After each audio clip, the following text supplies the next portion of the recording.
like everyone is watching.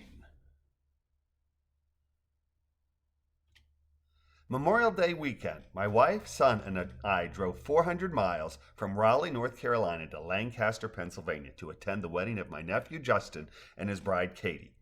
Anticipating heavy Memorial Day weekend traffic, we followed a circuitous, twisting route that relied more heavily on state roads and U.S. highways and interstates in hopes this might facilitate keeping the 6-hour trek to under 8 hours, a goal we failed to achieve in our drive northward, but did manage to accomplish with our 6-hour return trip when we headed home at 7 Monday morning.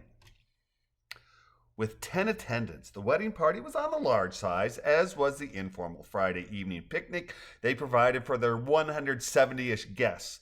The more formal post-ceremony dinner, drinks, and dancing reception held at Eagle's Nest facility, and possibly the Memorial Day morning brunch, which we were unable to attend due to work commitments that dictated our heading home at 7 a.m., an hour most folks would spend sleeping in given the federal holiday. While attending the picnic and wedding reception, my wife, son, and I tended to stay within the sphere of those members of my family who were able to attend. Between my two brothers, their wives, their 5 children in attendance who are my nieces and nephews, along with one beau each for 2 of my nieces, Justin's uncle, his wife, 1 son, and 3 other family members on Justin's mother's side, I knew roughly 10% of the wedding attendees. And beyond meeting some of Justin's 30-something age-mate friends, my weekend was spent in proximity of a score of previously known to me nuptial attendees. Though billed as a wedding, truth be told, it was a 1-year anniversary reaffirmation of the vows Justin and Katie had taken in a tiny ceremony during the height of the COVID pandemic.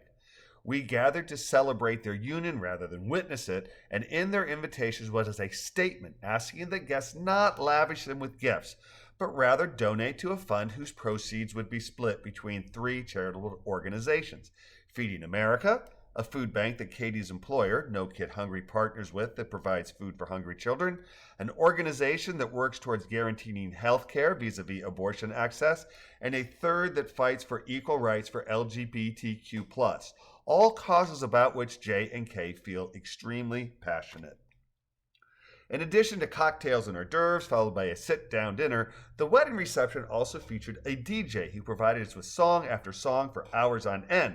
And as the music played, our circle of 20 wandered on and off the dance floor in whole or in part for the better part of 2 hours as we danced with varying degrees of enthusiasm and even greater differences of light-footed skill. Were one to use the Cartesian coordinate system and plot my willingness to dance on the x-axis and my skill on the y, one would graphically see that my willingness to dance is above the norm, while my skill is decidedly below. A combination that rarely keeps me from cutting a rug, and certainly does not dissuade me from dancing like no one is watching when I am surrounded by family members who are likewise enjoying themselves on the dance floor. I dance without grace while knowing full well that my poor dancing is fully on display, said knowledge rarely stopping me from willingly making a spectacle of myself. I have taken dance lessons with my darling Durga a few times and been schooled in ballroom dance. In ballroom dancing, one dancer takes lead and the other follows. Leading and following is facilitated by the lead dancer placing his left hand in the right of his dance follower partner, the couple likewise embracing one another by lightly grasping either the upper arm or the back of their dance partner. Traditionally, the man leads and the woman follows, but for the last few years I have broken from this gender-driven convention. My break from convention first occurred on a party boat that transported my 2 brothers and their wives from St. Kitts to Nevis 6 years back, a jaunt we took with our new friends John and Lois.